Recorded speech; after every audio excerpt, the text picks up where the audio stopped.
Tuseme kidogo kwa hasira wakisema kwamba wakitaka klabu yao kwa maana viongozi mfanye jambo, kwa sababu Wilson Oruma amesema ile mechi ilikuwa haichambuliki, ilikuwa ana taarifa nyingi na details nyingi kuhusiana na ile mechi. Kwa hiyo yeye hawezi kuona ule uchambuzi wa kitaalamu kuhusiana na mbinu za kocha Pedro. Nadhani statement umesikia, wewe kama kiongozi sasa unaweza kuzungumza na wananchi juu ya nini ambacho mnaweza kufanya sasa kuhusiana na mchambuzi Wilson Oruma. Kiukweli tumesikia statement ambayo ameitoa akiwa kwenye moja ya kipindi kwenye eneo lake la kazi.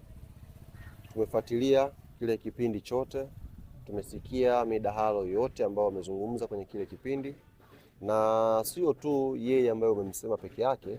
Tumefuatilia pia baadhi ya wachambuzi waweza kusema hivyo na waandishi wa habari ambao wametoa statement tofauti baada ya mchezo ule.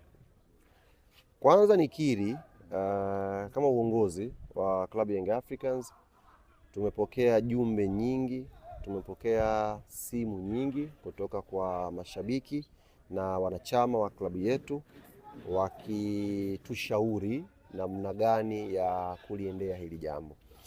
Unajua, kwenye uchambuzi kama hivi wa maredio, mitandaoni, yako maoni, ziko analysis na ziko shutuma.